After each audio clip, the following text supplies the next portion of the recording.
TAGNBRAG Nation and Goose Chasers, this episode is brought to you by Code Blue. Code Blue continues to perfect scent technology with industry-leading products. The From One Deer to One Bottle collection process is a breakthrough technique that guarantees that certified deer urine comes from a single deer rather than several, producing the purest, most potent scents on the market. Premium scents are its specialties, but Code Blue carries a full line of synthetic and blended scents for every season and every hunter's budget to meet the different needs of all hunters. Combined with that is the human odor eliminating D-Code line, featuring patented silver scent technology, the most powerful scent elimination available. Hunters who know where to go for advanced olfactory products choose Code Blue, the brand backed by science and proven by results. Guys, I can't express this enough. The end of November is here, and this is the time to take advantage of shooting one of those mystery bucks. You can get a great advantage by using these Code Blue products, specifically the Doe Estrus and the Code Blue Rope-A-Dope this time of year, to bring them in and give you that one extra chance at the buck of a lifetime.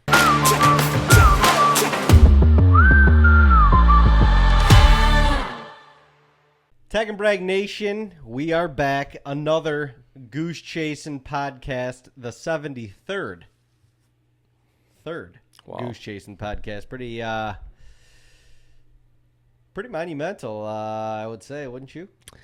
73.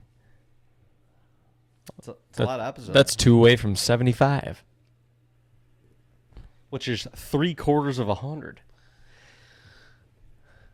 I mean, good stuff. Podcasts. You know, we kind of slipped a little the last couple of weeks, but we've been grinding. We've been hard at it. In the bush.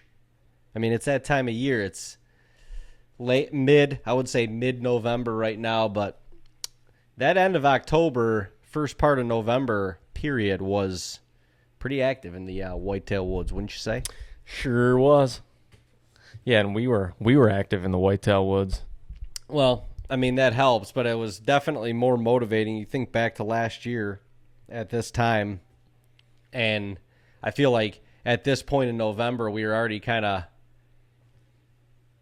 not like down on ourselves at all, but we were just kind of looking at the season like kind of gearing up for late season, and we're a couple buck tags filled, a couple more for the group, and just cruising right now. It feels good. Does feel good. It's hard when you're like last year, you're in this spot and you will get new bucks that shift around or go to late season food. But if you if you haven't seen that yet, like, and you don't have tags filled, it's definitely a tougher position because you're like, man, your bank, you know, the rut is gonna make new bucks show. Sure. So. And late season food will do it too. The effect isn't as great, I don't think, as the rut. Like those deer that have their rut ground and they come in mid-October and they're wherever on your property or whatever you're hunting until December, January. That happens a lot. Them shifting around late season, a little bit less likely. So I don't know. I don't know what I'm getting at, but it's just a tougher position to be in if you don't have the tag either bucks here that you're hunting right now or tags already filled. Yeah, no, I mean, I agree. And this year we took advantage of a few of those deer that we never really see during the summer. But we always, we kind of anticipate them showing up, whether it's sometime in October or you get a flash of them during November during the rut. And we took advantage of a couple of them this year, starting with Freddie. Yeah. Definitely took advantage of that. And it's also crazy because when we reviewed at the end of last year, we had probably, like, just in New York, we had another 4 to 5, 6 pretty nice bucks that did this last year. And we were waiting for them to show up as well, and they just never showed up. Yeah, they just didn't. And that happens a lot, and that sucks. Well, if you don't have like a homer on your property, like if you're waiting for those bucks to shift and those are the ones that you're waiting for, it doesn't always happen. Like, there's some years where you go and, like, a buck that we called Bombay, you know, he's on the camera 3 years ago. He's on the camera very seldomly. 2 years ago, he's on camera a little bit more, and we're kind of like, who is that? You know, went back through pictures, saw that we had photos of him the year before. Last year, he shows up in October, and other than, you know, maybe a week or two here and there in November where he's going to be running and doing his rut thing anyway, like, he was on our property. Yeah. Like, he was huntable a lot. Then he stayed through the late season, so you have, like, high anticipations of him coming back. He's definitely coming back. And he doesn't come back. And you don't see him. It's November 19th. We haven't seen him yet. Yeah, it's crazy. You think they're coming back. We had another handful that just didn't show back up, and I don't know. It could be they get shot in that early part of October before they make their rut switch, or your age structure is changing every year. So all these bucks that you had around last year are now a year older. They can't really coincide with one another. They can't coexist. So that has something to do with it all. You know, these bucks come in, and once they're 3 or maybe 4 years old, they don't like people to be in their domain quite as much. So that could have something to do with it also. They're either kicking somebody out at that point, or they're not tolerating who's there, and they're going to go find their own grounds. Yep. And, I mean, with Freddie this year, like, that's a buck the last 2 seasons that we've seen. He's kind of been a mysterious, very mysterious bastard. Last year, we had a lot of trail camera photos and videos of him. He was on the Moultries quite a bit, and we never saw him hunting. Yeah, and not one time. That deer, and granted, there wasn't a ton of, like, daylight activity. There was still some daylight activity of him. Yeah. Enough, but there was plenty enough trail camera photos and videos of that deer to say, we hunt enough, and we're going to see him. And we never did. Yeah. And once again, he's on our property through late season, through the end of the season, wintertime, shed somewhere. I don't know if he shed close, but... Well, we have videos of him with his rack in February. So right. How far could he have gone? Right. You know? How far could he have shifted? And then, once again, we don't get a velvet photo of that deer, photo or video of that deer, not one. And he showed up, what? Was it on your birthday this year that October 11th or 12th, I thought he showed up? Or was it later than that? No, it couldn't have been later than that. Maybe earlier than that. Might have been a little earlier. I'll tell you. Either way, yeah, the deer shows up in October. He's 5 this year, and beautiful 8-point, but one of those things where, like you said, the age structure changes year to year. Last year, Bombay was on the property. He's 4, Freddie's 4, Bombay's 5, and you're like, you can notice that, you know, maybe that's why we didn't see him in the daylight. Maybe that's why we didn't see Freddie in the daylight. Now, Freddie moves in October. He's 5, and blatantly took over. Yeah, he took over. Took over portions of our property right away. Yeah, and that's, I guess, going back to it, age structure changing. You could tell even other bucks, 2 or 3 year olds we have in there were in there a lot less when he was there. Mm-hmm. He was a lot less. And he was covering a lot more of the property than he did last year. Right. Last year during the rut, he was kind of on one side of the farm, and then late season he moved to the other because it was kind of utilizing the whole thing wherever food was. But this year he was just like all over the place. He was all over the place. He clearly, like, came in, and in my head, like, just based on how observing him on camera, like, he cleared the place out of any bucks that he thought were gonna be like a challenge to him. Yeah, a challenge. Like, think about it. Tannehill kind of moved out. Brock gone. Brock was gone when he was there. Yeah, he was. He was gone when Freddie was there. Yeah. I mean, Wonder Boy, they never really, like, intermingled, but, like, all the 3-year-old bucks that we had on that portion of the property, those deer were gone. Yep. And it was pretty wild. And then Freddie started moving more and more in daylight, and we were utilizing the Moultries, and we're utilizing Code Blue to some of the mock scrapes that we have, and just some of the regular scrapes that we have, is kind of strategically putting some scent out in those scrapes. And Freddie started popping, man. He did. He was a scrape master. Scrape master, and yeah, he was walking a lot in daylight. You could tell he was like, I'm gonna make sure this place is guarded by me, and I'm covering all. There's a harem of does in here. A harem of does in here, and they gotta be all mine. I want them all to myself. Yeah. But just getting a lot of daylight activity of them. You're like, we just gotta get time in, hunt the good wins, and hunt it. Well, and I think where you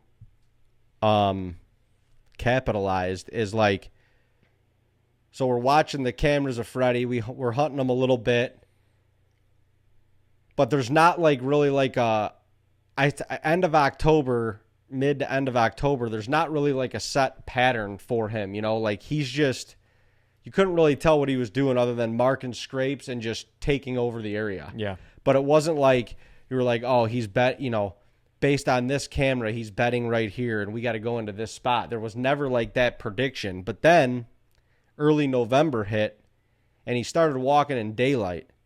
And there was a couple, actually, I think end of October, there's a couple videos where you could tell he's kind of like maybe tending a doe or with a doe or something. And then on October 2nd, we got a video of him at November 2nd. November 2nd. Did I say October? You did.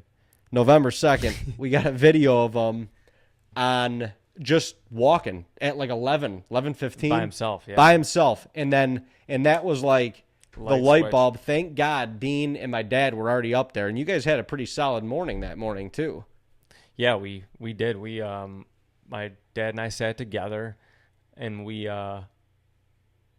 saw just a handful of small bucks. There was definitely chasing going on in our like sanctuary bottom that's so thick and tall you can just barely catch glimpses of racks and tails running through the tall grass. But there was some chasing going on, and we filmed a couple small bucks just kind of sparring up on a hill. Yeah, it was a nice morning. We saw a lot of deer.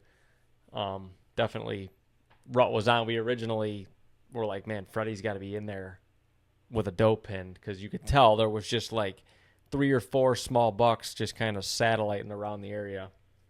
Yeah. And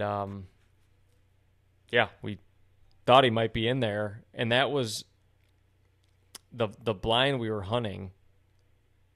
Freddie, same blind that you guys killed Don, or you guys originally shot Don out of thing. Same blind Hook came out of. Yeah. Awesome blind, easy to get in, super easy to get into without spooking any deer. And Freddie was actually on that clover plot that this blind is on, like, I think it was 2 out of the previous 4 nights. In daylight. Well, I mean, an hour before sunset. Which is insane. Like, well before. And you can tell he's just kind of cruising by the camera, probably bumping does that are in the food plot. That's what it looks like. He's kind of busting out there, just checking stuff out.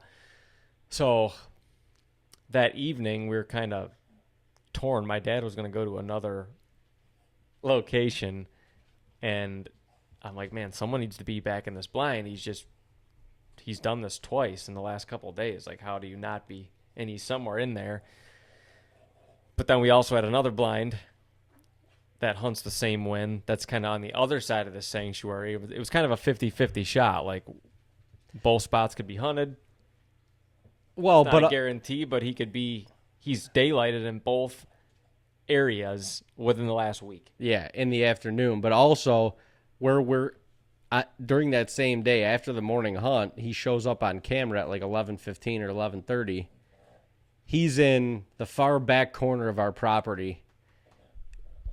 I think a normal, like, your inclination would be in literally, like, the camera that he was on is connected to the same tree that the stand back there is on. So he literally walked right under the stand. Oh, yeah, 10 feet from the tree. So your inclination would be to get back there, dive bomb it back to that spot and get in that tree and hope that he walks by, that he just does another lap.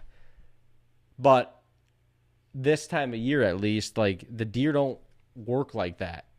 They don't work like that. You have to anticipate what their next move is going to be, especially knowing that, okay, we got him on camera, sick, he's walking in daylight, cool, but he's by himself. So now he's looking, okay, where are the next couple spots going to be that he's going to be looking, Yeah. Where are the doe going to conjugate? Where are the next couple spots going to be? Because that he knows that they're going to be, and that's where he's going to go look, and trying to get one step ahead of them instead of, chasing the trail camera photos and stuff. Because I feel like people can make a huge mistake at doing that. Number one, you don't know. He could be laid up 100 yards from that stand, and maybe you bump him going in there. Oh, I think that would have happened. He was somewhere back there. Yeah. But number two, you're late. He was already on that camera, and if you've got multiple cameras set up on your property, like, I don't know. It's about anticipating rather than chasing that trail camera photo that you have. I think it can get so easy to say, oh, I got a trail camera photo of him right here. I got to go right back there because that's obviously where he's at. Yeah. Or that's where he's going to come back to. Yeah. But that's not how. No, that's not how the whitetail work. A trail. It's just he was cruising, and it's normally a guess, but where's he gonna check next? What area? What's his path?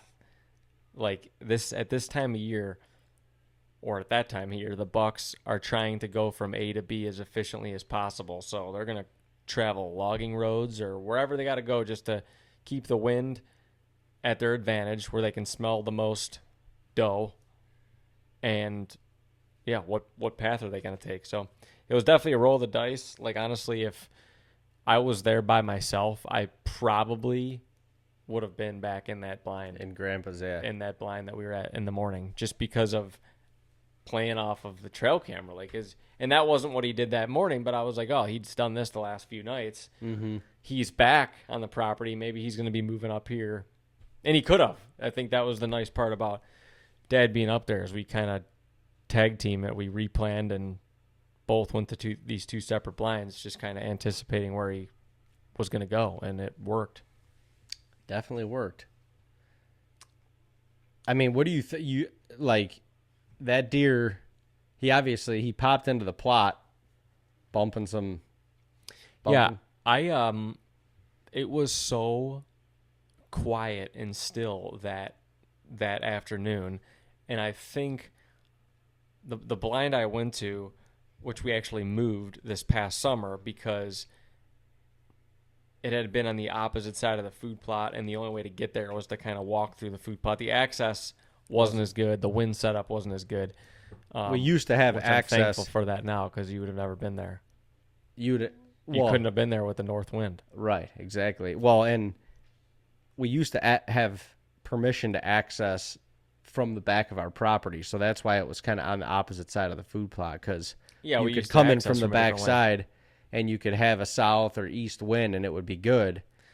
But yeah, just with the way we access now, it made sense to move it to the front side, the closest. Right. And reverse the wind, basically. Yeah. It's hard. It's honestly, it's a very difficult spot to hunt because it's right in the middle of everything. Like, it's right in the middle of everything. The wind is rarely constant there, which is part of the reason why we have a hard blind there. It's kind of like it's kind of like a continuation of like the sanctuary bottom that we have. And then it continues even more into another chunk that we just acquired that's even more of like a sanctuary bottom. So it's like it's right in the middle of all that. The general pattern of the deer moving they're going to be moving in or around that blind within bow range, but it could be on either side of it. That's what makes it tough. Yeah, definitely tough, especially self-filming, but it sets up with this clover plot in front of you, which is normally a lot of, maybe not even a lot, but a chunk of doe will come into. Even if it's just one and a couple of her babies. They're usually always in there every night. So that was naturally a good spot to go to for a buck to come check. But out beyond the food plot is just it's a hardwoods that we've kind of started dropping some trees in to create a little cover. But right at about sunset, I could hear a deer walking up there, and I had these little bucks walking around me all night, and one had just left in that direction, so I kind of thought it was him. And he was just walking parallel with the blind up on the ridge. I couldn't see him because he was in the woods. Well, this deer must have seen the couple yearling deer that were in the food plot and thought I got to come down here and check what these are, because it sounded like he was just kind of paralleling me, like not coming closer, just kind of walking by, probably at about 100 yards. And it started getting louder, and before I knew it, I could see the top of a back coming through the cover, and I threw my glasses up, and I could just see his tines, and I knew exactly who it was, but he was coming right to the food plot, right at these deer. So I think that's what honestly did it. They were literally yearling deer, and he doesn't know that necessarily from up on the hill, but he was coming to check them, and he checked them both, realized that they were probably fawns and not, one might have even been a button buck, who knows. I think one was a button buck. And as soon as he checked them, he just knew immediately, this is not what I'm looking for, and he just cut it straight out in front of the blind, right across the food plot, which you would never expect him to do, but he was already out in the middle of it. So right. To him, he's just like, all right, I'm going to go to where I was going. I think that's what he was thinking. Yeah, no, exactly. And I think the way that food plot sets up, it's right in the middle of the hardwoods, and there's kind of thickets on either side of it. And if the deer, or the bucks especially, are traveling in the thickets, which more than likely they are, if there's any deer out in the plot, they can see them from in there. Yep. They can see them. So naturally, he was just cruising by. Yeah. And he happened to catch them couple deer in the plot, and he's like, oh, yeah, I got to check them. That's what it was. I'm alone. I got to check them. He wasn't coming to feed. He had zero interest in that. No, and not at that point. So, yeah, he walked right in front of the blind, which for me, self-filming, it was still a challenge, but the perfect scenario, because they could be in any direction in that, out of that blind. So it literally worked out perfect. But, oh, man, drew back. Had to stop him because he was just on a dead walk, and it was so quiet that my mat startled him a little bit.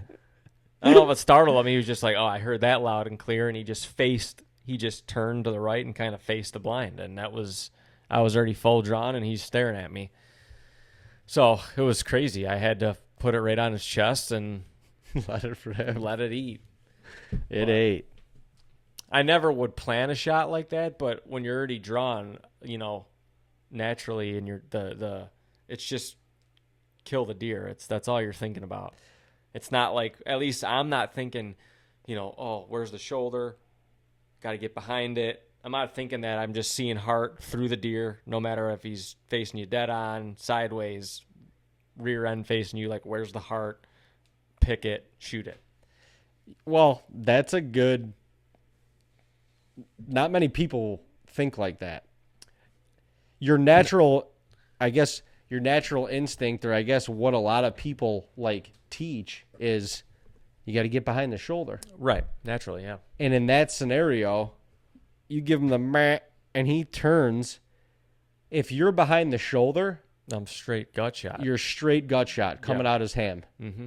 Coming out. I mean, and honestly, when you watch the footage, he's not broadside by any means, but his ass, or his last half of his body is. Yeah, he kind of kept that out. He just turned his front side. But you got to understand a deer's anatomy, to your point.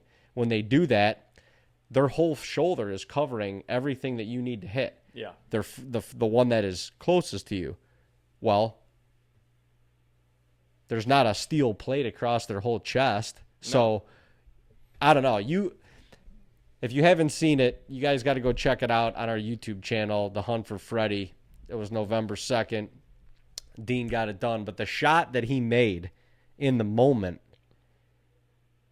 was very impressive. And I'm obviously biased to all this, but it really was. Like, you can easily get startled in the moment, especially on a deer of that caliber.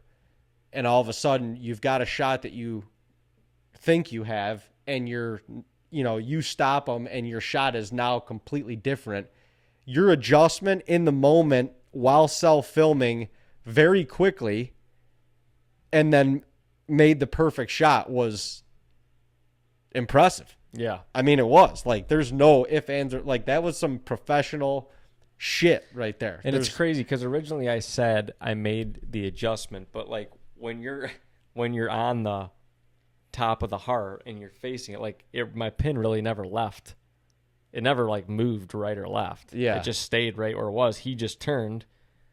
And I always say it's like a camera gimbal. Yeah, like no, that's a great analogy. When you spin a camera around on a gimbal or whatever, and the camera's steady, it's staying right where it's at. Well, it's kind of the same from a heart. No, it is. Lungs are a little different because there's two of them. Right. A heart is like a gimbal. The nucleus.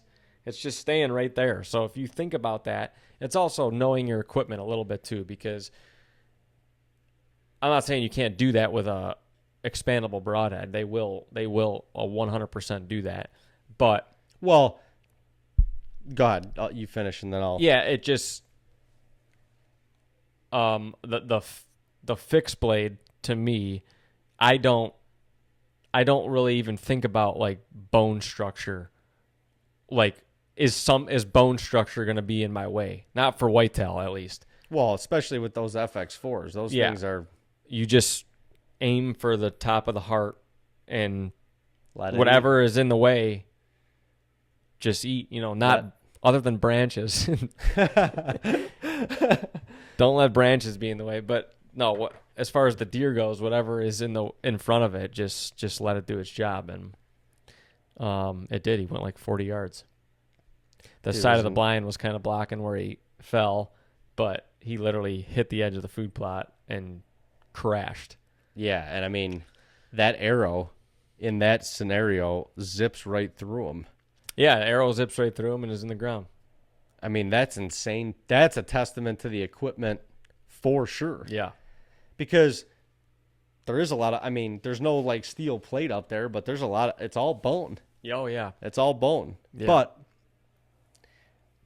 when you think about it, you don't need a ton of penetration because the heart is right there. No, you the don't heart, need the a lot windpipe, everything that connects is right there. So, and it's not a shot that you're going to take. Like, you're not looking for that shot. No, you're not looking for it. But if you have to take that shot, it is a very lethal shot. If I would have been thinking, hey, I gotta wait till he moves. Like, his next move is probably see you later. Right. So, absolutely that's see you later. That's kind of the decision you had to make. I knew with it being that quiet. I mean, he's looking at me. He knows he's going. He's 20 yards in front of the blind, and something just did up. And again, that's also it. It being a 20-yard shot. That is it. That is it. Because I wouldn't have taken that shot at 40. I'm not gonna do it. The deer. There's too many variables. The deer can move. There's There's twice the amount of time from 20 to 40 yards of that arrow getting there. He started moving with that shot. Bo was just too fast. At that point. It was just too fast. But an extra, even 10 yards could have made a little bit of a difference. You wouldn't take. Yeah, I mean, probably wouldn't take it at 30. Honestly, no. It's like 20 yards and in. Yeah, if you're gonna do because they literally, it's a pinpoint. It's like a friggin' snipe shot. You know exactly where it's gotta hit and where it's gotta go. And there's a smaller margin of error for sure, but that is a very, very case in point, very lethal shot. We've seen it on Cartman, even back to when we were producing Whitetail Edge, and Ben shot scissors. That was with an expandable. Yeah, and I mean, he was at like 6 yards, so he was right there. But it was the same scenario. Deer looks up. He's already drawn. What are you going to do? There's two people in the tree at that point. Like, that deer is see you later. Right.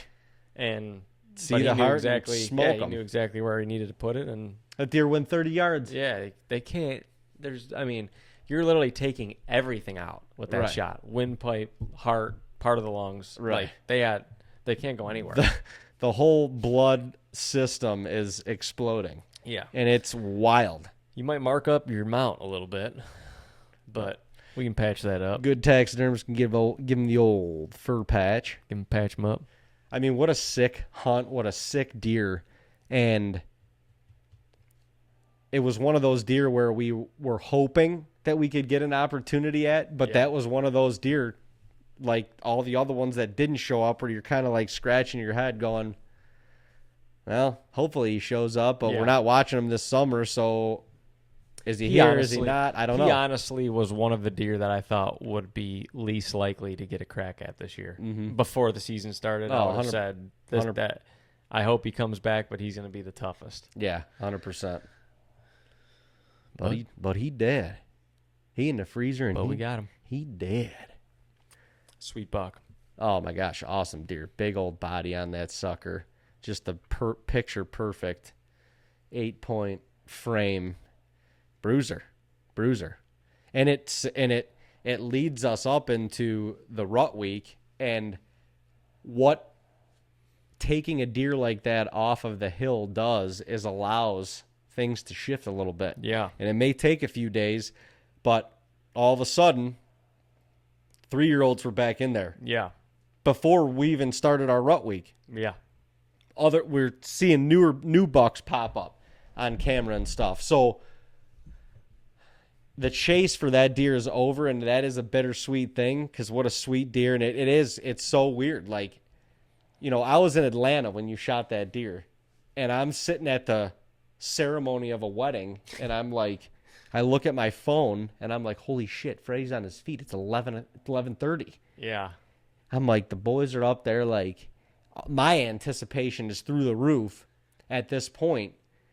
But taking advantage of something like that, and it's such a weird feeling, because like after you shot him, I'm like, well, waking up the next morning, you're like looking through the Moultrie Mobile app, and you're like, see Freddie. Kind of hope I see Freddie. Kind of hope I see some good rack up there on the hill, whatever. It is crazy. For a couple days, it was like, damn, Not gonna see him anymore. not gonna see him anymore. Not any other like decent bucks at the moment.